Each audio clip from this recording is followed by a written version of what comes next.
დაუბრუნდით პირდაპირ ეთერში საინტერესო რეკლამის შემდეგ თბილისის მთავრობის მიერ დაანონსებული 100 მილიონი ლარის პროექტი, დედაქალაქის მიმდინარე და მომავალი წლის ბიუჯეტი, მერიის მიერ მომსახურე კომპანიებთან გაფორმებული ხელშეკრულებები, 2015 წლის ოლიმპიადა და ბევრი სხვა საკითხი, რაც თბილისელებს განსაკუთრებით გვაინტერესებს. დღეს ბიზნეს კონტაქტის კითხვებს თბილისის მერი დავით ნარმანია უპასუხებს. ის ახლა პირდაპირ ეთერში გვერდება. ბატონო დავით, მოგესალმებით. დიდი მადლობა რომ ხართ დღეს ჩვენი სტუმარი. ბატონო დავით, ჩვენი საუბარი დავიწყოთ 2014 წლის ბიუჯეტით. სიუჟეტიც გქონდა, სადაც ინფრასტრუქტურული მიმართულებით ათვისება არის შეფერხებული. რომ გითხრათ, რა არის ძირითადი მიზეზები, რის გამოც ეს ხდება? ჯერ კიდევ წინა ხელისუფლების პირობებში 2014 წლის ინფრასტრუქტურული სამუშაოები დაიწყო გვიან, რამაც გამოიწვია ერთის მხრივ ამ მუხლში არსებული თანხების ათვისების შეფერხება, მეორეს მხრივ ცალკეულ ტენდერებს ჩვენ როცა მოვედით, გადავხედეთ და ხელახლა გამოვაცხადეთ ისინი, ვინაიდან არ იყო დაკონკრეტებული ის პირობები, რა პირობებითაც მონაწილე კომპანიებმა უნდა შეასრულონ დროულად და ხარისხიანად სამუშაო. ახლა უკვე კონტრაქტები შესაბამის კომპანიებთან გაფორმებულია, სამუშაოები მიმდინარეობს, აქედან გამომდინარე, ასე ვთქვათ, წლის ბოლოსკენ გადაიწია ინფრასტრუქტურის თვალსაზრისით ბიუჯეტის ათვისების ნაწილი. გასაგებია ბატონო დავით, იგივე პირობების შესრულებასთან და კონკრეტულ ტენდერებთან დაკავშირებით ოდნავ მოგვიანებით კითხავთ, თუმცა ძალიან საინტერესო საკითხი, რომელიც წამოჭრა ელენემ, ამასთან დაკავშირებით მინდა განვავრცო ჩემი მოსაზრება. დღევანდელი ბიუჯეტი, ანუ 800 მილიონზეა რეალურად საუბარი. 168,542,800 ლარია გამოყოფილი სოციალურ პროექტებზე, ჯანდაცვის ღონისძიებებზე დაახლოებით 34 მილიონზეა საუბარი და იგივე ინფრასტრუქტურულ პროექტებზე, რომელიც ამავე წლის 9 თვის ბიუჯეტში მივიღეთ გარკვეული ჩამორჩენა, არის გათვალისწინებული 238 მილიონი. ეს არის კონკრეტულად ხიდების რეაბილიტაცია და კონკრეტული ინფრასტრუქტურული პროექტები. მაინც ამ 238 მილიონის ათვისებისას ხომ არ ვარაუდობთ, რომ შეიძლება შეიქმნას გარკვეული საფრთხე, რომ არ მივიღოთ თქვათ იგივე რაც მივიღეთ მიმდინარე წელს. თქვენ თუ ბიუჯეტის ანალიზი სწორად გააკეთეთ, ესეთ შემთხვევაში დაინახავდით, რომ ინფრასტრუქტურული სამუშაოების გარკვეული ნაწილი რაიონული გამგეობების დონეზე არის ჩატანილი და შესაბამისად რაიონულ გამგეობებში მომატებულია ადგილობრივი ინფრასტრუქტურის რეაბილიტაციასთან დაკავშირებული ხარჯები. ამ თვალსაზრისით ჩამორჩენა არ გვაქვს. მეორეს მხრივ, მომდევნო წელს ჩვენ გვიწევს ევროპის ახალგაზრდული ოლიმპიადა 2015-ის მოსამზადებელი სამუშაოებისთვის ინფრასტრუქტურის სამუშაოები, რომელიც ასევე ბიუჯეტის სხვა მუხლში ზის, კერძოდ ამას აკეთებს ჩვენი ქვემდებარე ტექნოლოგიური განვითარების ფონდი, აქედან გამომდინარე ბიუჯეტის სხვა ნაწილებშიც არის ინფრასტრუქტურული სამუშაოები. საბოლოო ჯამში ჩვენ მომდევნო წელს საკმაოდ მასშტაბური ინფრასტრუქტურული სამუშაოებით ვიქნებით გამორჩეულები, ეს ეხება გზების რეაბილიტაციას, ეს ეხება ხიდების რეაბილიტაციას, რომელიც თქვენ ახსენეთ, დაიწყება ახალგაზრდული ცენტრის მშენებლობა უნივერსიტეტის მაღალი კორპუსის მდებარე ტერიტორიაზე,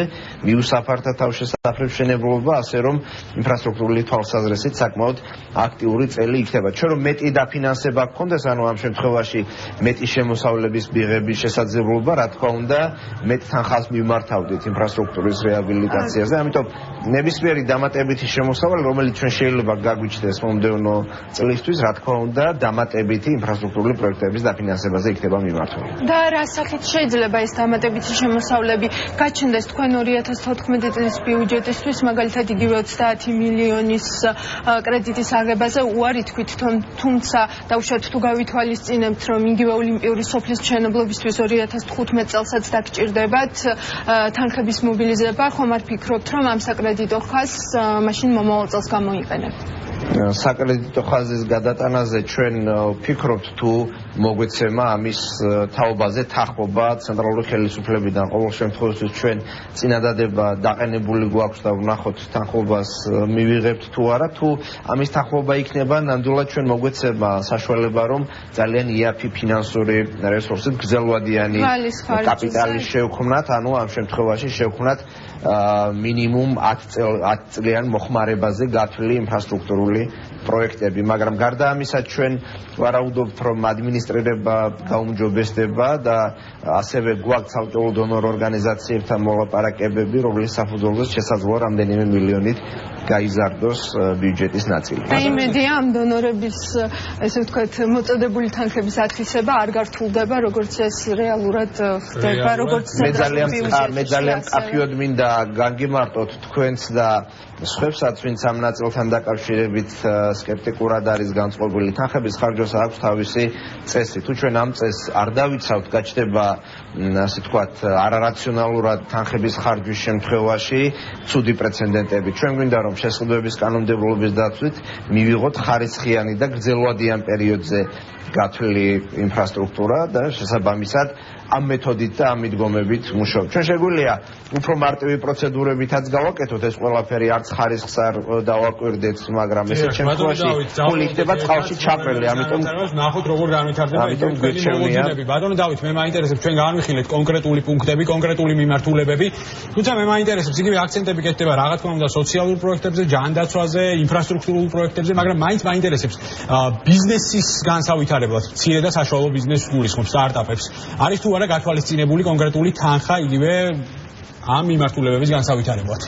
ამ საკითხზე გათვალისწინებულია რასაკვირველია საკონსულტაციო მომსახურება მცირე და საშუალო ბიზნესისთვის, გათვალისწინებულია ტურიზმის განვითარების ხელშეწყობის პროგრამა, ანუ მერიის ქვემდებარე ეკონომიკური პოლიტიკის საქალაქო სამსახურის პროგრამების ქვეშ, რა თქმა უნდა, ეს გათვალისწინებულია და დაინტერესებულ პირებს შეეძლებათ, რომ მომდევნო წლის იანვრიდან მიმართონ ეკონომიკური პოლიტიკის საქალაქო სამსახურს. ბატონო დავით, იხილება თუ არა ისევ თანაინვესტირების მსგავსი ფონდის შექმნა და რა მოლოდინები გაქვთ ამ ტიპის ფონდთან მიმართებაში, თუ კი ის შეიქმნება? ამას იმიტომ გეკითხებით, რომ ჩვენ გვახსოვს შარშანდელი გამოხმაურებები საერთაშორისო საფინანსო ინსტიტუტების, რომლებიც ამბობდნენ, რომ ეკონომიკური პოლიტიკის ბუნდოვანების ერთ-ერთი მთავარი მაგალითი არის სწორედ მრავალფეროვანი ფონდები, რომელთა ფუნქციები ერთმანეთისგან კარგად გამიჯნული შეიძლება არც იყოს.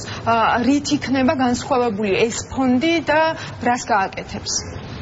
ჩვენ იმ ძირითადი პოლიტიკის ჩარჩოს, რაც ცენტრალური ხელისუფლების დონეზე არსებობს, რა თქმა უნდა, ვექვემდებარებით, ანუ მე ვგულისხმობ ამ შემთხვევაში ფონდებთან და დაფინანსებასთან დაკავშირებულ პოლიტიკას. არის ცალკეული პროექტები და პროგრამები, რომლებიც ამ უკვე არსებული ფონდების ფარგლებში ფინანსდება და ხორციელდება დედაქალაქის ტერიტორიაზე და ჩვენ ამ შემთხვევაში როგორც ხელშემწყობი უწყება ისე გამოდივართ. მე ცოტა სკეპტიკურად უყურებ საკითხთან დაკავშირებით, რომ თბილისის მერიის დონეზე შევქმნათ რაიმე სახის ფონდი, თუმცა ერთ-ერთი განხილვის დროს იყო ინიციატივა შემოთავაზებული ამ საკითხთან დაკავშირებით და ამის თაობაზე გავრცელდა ინფორმაცია. თუმცა ფონდები ახსენეთ და აქვე ამავე ჭრილში მინდა გკითხოთ ბატონო დავით, თქვენ ახსენეთ იგივე მერიის ხელშეწყობა კონკრეტული ფონდების პროექტებზე, პანორამა თბილისი გამახსენდა, ნუ ავტომატურად ეხლა ცხადია და მაინტერესებს იგივე რა ეტაპზეა ეს პროექტი ზოგადად და რამდენად დგას იგივე მერია მოწოდების სიმაღლეზე, რომ კერძო ფონდის თანაინვესტირების ფონდი მაქვს მხედველობაში ამ შემთხვევაში თანაინვესტირების ფონდის მიერ დაანონსებული ეს პროექტი თუნდაც ხელშეწყობა მოახდინოს. მე როცა ვსაუბრობ იმაზე, რომ სახელმწიფოს მიერ ან უკვე არსებული სხვა ფონდების მხრიდან პროექტების განხორციელების შემთხვევაში მერია მხარდამჭერად გამოდის, ეს არ გულისხმობს იმას, რომ ფინანსური თბილისის მერიას პროექტები მშენებლობასთან, განვითარებასთან დაკავშირებით მოქმედი წესებიდან და პროცედურებიდან გამომდინარე უნდა შეთანხმდეს თბილისის მერიასთან, ანუ მშენებლობის ნებართვის გაცემა, ტერიტორიის განაშენიანებასთან დაკავშირებული საკითხების შეთანხმება, მშენებლობის პროცესზე ზედამხედველობა, ეს ის საკითხებია, რომელიც თბილისის მერიის კომპეტენციას განეკუთვნება. ჯერჯერობით, ესე თქვა, ეგრეთ წოდებულ პანორამა თბილისთან დაკავშირებული სრული პროექტი ჩვენთან არ შემოსულა. მის ტერიტორიასთან დაკავშირებით ერთი, ესე თქვა, დოკუმენტი შემოვიდა ჩვენთან, რაც გადაეგზავნა კულტურის სამინისტროს ქვემდებარეობით, იმიტომ რომ მათი განსახილველი საკითხი იყო. მას შემდეგ რაც ჩვენთან შემოვა ფინანსური მხარდაჭერა, არამედ მხარდაჭერა. ეს არის რა თქმა უნდა, ინსტიტუციური მხარდაჭერა და ის რომ პროცედურები თქვენს აგრძელებთ იგივე დაუშვათ წინა ხელისუფლების დროს დაწყებულ ვაუჩერების პროგრამას და ზრდით ამ ვაუჩერების მოცულობას, კერძოდ სოციალურად დაუცველ ოჯახებს 250 ლარიანი, დანარჩენ აბონენტებს კი 100 ლარიანი ვაუჩერები დაურიგდებათ. ორი კითხვა მაქვს, ანუ პირველი, რატომ თვლით, რომ დაუშვათ მე ან სანდრა დროს გვჭირდება ეს 100-ლარიანი ვაუჩერი და მეორე ხომ არ თვლით რომ დაუშვათ დასაქმებულმა ადამიანებმა უნდა გადაიხადონ თვითონ ეს თანხები და ამით შეგვიძლია ამ თანხების უკეთესად და უფრო ეფექტურად მიმართვა თუნდაც იგივე სოციალურად დაუცველების ძალიან კარგი კითხვაა და ძალიან კარგი კითხვაა და მომეწონა კითხვაც და პათოსის მე ვთვლი რომ არც თქვენ არც სანდროს არც მე და არც იმ ადამიანს რომლებიც იღებენ შემოსავლებს ესეთი ვაუჩერი არ უნდა ერიცხებოდეთ და ჩვენი მიდგომაც ასეთია ამიტომ მომდევნო წლის 1 იანვრიდან ჩვენ ამის ტრანსფორმირებას ნამდვილად უგეგმავთ 4 სხვადასხვა სცენარი გვაქვს რომელსაც ვიხილავთ მაგრამ არიან ადამიანები ჩვენს გარშემო რომელთაც შემოსავალი არ აქვს რომლებიც სიღარიბეს ზღვარსკვლავით იმყოფებიან და ამ ადამიანებისთვის ვაუჩერის მოცულობის გაზრდა რა თქმა უნდა არის დამატებითი შვება ამიტომ ჩვენ გვინდა რომ პოლიტიკას შევცვალოთ უბრალოდ ნოემბერი დეკემბერი რადგან ჩვენ უკვე დამტკიცებული პროგრამა დაგვხდა ამას ვერ შევცვლიდით არსებითად ამიტომ ეს 2 თვე ასევე დარჩა თუმცა გარკვეული ცვლილებები მომდევნო ეს არ იქნება საყოველთაო პრინციპი და ეს იქნება ჭირდება მათთვის მიმართული დახმარება. გეთანხმებით რომ ეს მათთვის უნდა იყოს, ანუ ვისაც ყველაზე მეტად ჭირდება ამ კატეგორიას და აქვე მინდა თქვენს გთხოვოთ და სხვა თქვენს კოლეგებს რომ დაგვეხმაროთ საინფორმაციო კამპანიის წარმოებაში, რათა საზოგადოებამ ეს სხვაგვარად არ აღიქვას, როცა ჩვენ ასე ვთქვათ ამ ტიპის ცვლილებებს მივადგებით. ანუ თქვენ ელოდებით რომ შეიძლება რაიმე ტიპის გართულებები მოყვეს შესაძლოა საზოგადოების გარკვეულმა ნაწილმა ეს თუ ჩვენ სწორად არ მივიტანეთ მათთან ეს ცვლილებები ვერ აღიქვას ისე როგორც საჭიროა ამიტომაც რაც შეიძლება ასე ვთქვათ უკეთესი საინფორმაციო კამპანია გვინდა და მეტი ინფორმირება დაგვჭირდება ბატონო დავით აქვე აინტერესებს ნუ ცხადია სხვა თემაზე მომიწევს გადავინაცვლო კომერციული ბანკებისგან იგივე თბილისის მერია აპირებს თუ არა ცესხის აღებას იყო საუბარი იგივე რამდენიმე ხნის წინ რომ თქვათ დეფიციტის არსებობის შემთხვევაში ბიუჯეტში თბილისის მერია 30 მილიონის ცესხის აღებას აპირებდა კომერციული ბანკებისგან შეიძლება ითქვას რომ თავარი ხარიშხალი გადავლილია იგივე დეფიციტის კუთხით ჩვენ აღარ დაგვჭირდა წელს კომერციული ბანკებიდან ცესხის აღება ვინაიდან შემოსავლები საკმაოდ ისე ვთქვათ ნორმალურად მივიღეთ და ტენდენცია ნორმალურია გარდა ამისა როცა ჩვენ გადავხედეთ ცალკეულ ტენდერებს რაზეც მე საუბარი მქონდა და მე ცოტა მოგვიანებით დავიწყეთ სამუშაოები ამ თვალსაზრისით ასე ვთქვათ თანხების ხარჯვა ამ თვალსაზრისით თანხების ხარჯვა ცოტა გვიან დავიწყეთ ამიტომაც დეფიციტური მდგომარეობა ბიუჯეტში არ შეიქმნა და წელს ეს ნამდვილად აღარ დაიწყო. იგივე ტენდერები ახსენეთ ბატონო დავით და აქვე ვალდებული ვარ ჩაგეკითხოთ City Park-თან დაკავშირებით. თქვენ კაბალური უწოდეთ წინა მერის დროს და ამ კომპანიასთან დღესაც იგივე პოზიციაზე. UI ერთენი ანგისწავლობს დღესდღეობით ამ საქმეს.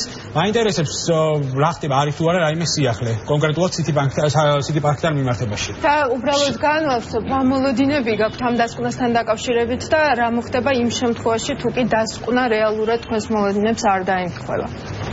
შესწავლა დაწყებულია ესა დაიწყო ანუ შესაბამისი პროცედურები გავიარეთ ჩვენ შერჩევა გაკეთდა და აქედან გამომდინარე დაწყებულია პროცესი მაგრამ დაახლოებით წლის ბოლოსკენ ველოდებით ჩვენ საბოლოო დასკვნას ვერტენდიანგისგან შესაბამისად ეს დასკვნა იქნება ჩვენთვის გადაწყვეტილების მიღების დროს ერთ-ერთი ეს თქვა დასაყრდენი დოკუმენტი ჩვენი პოზიცია ამ კაბალურ ხელშეკრულებასთან დაკავშირებით არის უცვლელი კერძოდ ავტომანქანების გატაცება და საჯარიმო სადგომზე გადაყვანა ისევე როგორც თბილისის ბიუჯეტსა და კომპანიას შორის თანხების განაწილების სქემა ჩვენთვის არის პრინციპულად მიუღებელი ეს ორი ყველაზე პრინციპული საკითხია და იგივე პოზიციაზე ვრჩებით და ველოდოთ მიუკერძოებელ დასკვნას რაც ჩვენთვის ძალიან მნიშვნელოვანია ამ შემთხვევაში City Park-ი ერთი მხარეა და ის თავისი კუთხით უყურებს ამ საკითხებს და თვლის რომ არის მართალი ჩვენ თვლით რომ City Park-ი არ არის მართალი ჩვენი მხრიდან მეორე მხარე ვარ და ჩვენი პოზიცია გაგვაჩნია ამიტომაც მივიღეთ ჩვენ გადაწყვეტილება რომ დამოუკიდებელ ბატონო დავით მიკროავტობუსების ტარიფთან დაკავშირებითაც მინდა რომ გკითხოთ იგეგმება თუ არა ტარიფის შემცირება და დაუშვათ კომისია თუ მუშაობს ამ საკითხთან დაკავშირებით და რა იკვეთება ამ ეტაპზე ჩვენ გარკვეული ესე ვთქვათ კალკულაცია ამ საკითხთან ჩავატარეთ, მაგრამ ესე ვთქვათ დღის მდგომარეობით საკითხი ტარიფების შემცირებაზე ტარიფის შემცირებასთან მიმართებაში არ იხილება, თუმცა როცა ჩვენ მიკროავტობუსის საქმიანობის მოსმენა გქონდა, მაშინ მათ დაუყენეთ პირობები მომსახურების გაუმჯობესებასთან დაკავშირებით და მომსახურების გაუმჯობესება ნამდვილად იგეგმება. სხვა საკითხები პერიოდულად ასე ვთქვათ შესწავლიდან და ინფორმაციის ანალიზიდან გამომდინარე გახდება ცნობილი. ანუ ამ ეტაპისთვის ამ კომპანიის შემოსავლების და ხარჯების სტრუქტურის ანალიზი ტარიფების შემცირების საშუალება ჩვენ და სამწუხაროდ არ გვაქვს. სამოქალაქო ტრანსპორტის ტარიფიდან მე მგონი დროა გადავინაცვლოთ იგივე თბილისის მერიის თანამშრომლების სახელფასო დანამატებზე. ბევრ მედია საშუალებაში მუსირებს თქვენი განცხადება, რომ მომავალი წლიდან სახელფასო დანამატები აღარ გაიცემა მერიის თანამშრომლებზე.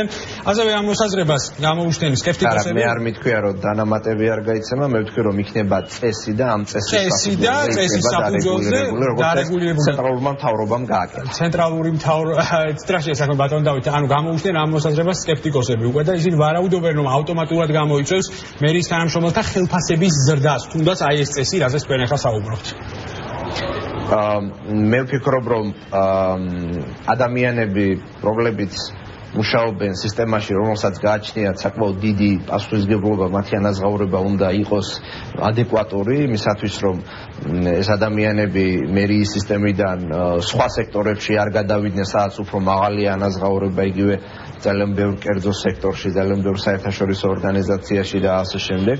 კვალიფიციური ადამიანების შენარჩუნების ადეკვატური შრომის ანაზღაურება საჭირო. მეორე მხრივ, არ მინდა საზოგადოებამ გაიგოს ისე, თითქოს ჩვენ მოვედით და გავზარდეთ ან შრომის ანაზღაურება, ან დანამატები, ნამდვილად არ გაგვიზრდია, უბრალოდ საჭირო იყო გადამტკიცება იმ წესისა და იმ ასე ვთქვათ დანამატებისა, რაც არსებობდა და ამის გადამტკიცებამ მოგვიწია. თუმცა ცალკეულ პირებს ნამდვილად შეეხოთ კორექტირება და შეუმცირდათ კიდეც შესაბამისი დანამატების მოსულობა.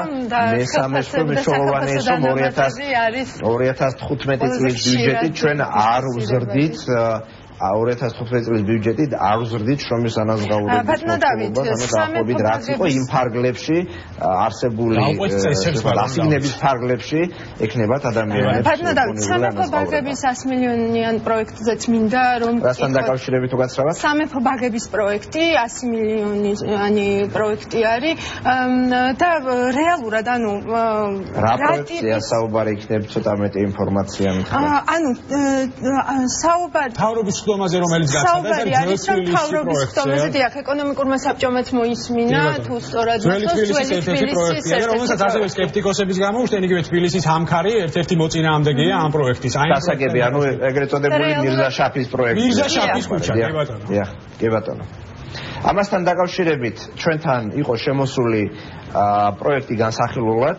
ჩვენთან არსებულმა სივრცე ტერიტორიული განვითარების საბჭომ მისცა რეკომენდაცია ინვესტორს და დავეხმარეთ იმაში, რომ გამოცხადდა საჯარო კონკურსი და ამ საჯარო კონკურსის საფუძველზე 3 სხვადასხვა ყველაზე საუკეთესო დიზაინის პროექტი იქნება შერჩეული. გადაეცემა ინვესტორს იმისათვის, რომ ამ 3 პროექტიდან თვითონ აარჩიოს ერთ-ერთი და შემდგომ უკვე შემოიტანოს ეს პროექტი იმისათვის, რომ მიიღოს ჩვენგან თანხმობა, ანუ იმისათვის, რომ გაგრძელდეს ამ პროექტის შემდგომი განხილვა. როცა საჯარო კონკურსი ცხადდება დიზაინის შერჩევასთან დაკავშირებით, რა თქმა უნდა, ეს ერთ-ერთი აპრობირებული ინსტრუმენტია იმისათვის, რომ მივიღოთ ვიზუალურად უკეთესი პროექტი. მეორე მხრივ, ასე ვთქვათ, ის კითხვის ნიშნები, რაც არსებობდა დიზაინთან დაკავშირებით, მოიხსნება. სხვა დანარჩენ ნაწილში არსებით პრობლემას მე ვერ ვხედავ. ეს არის საკმაოდ მნიშვნელოვანი ინვესტიცია. მუშაობა ამ პროექტზეც.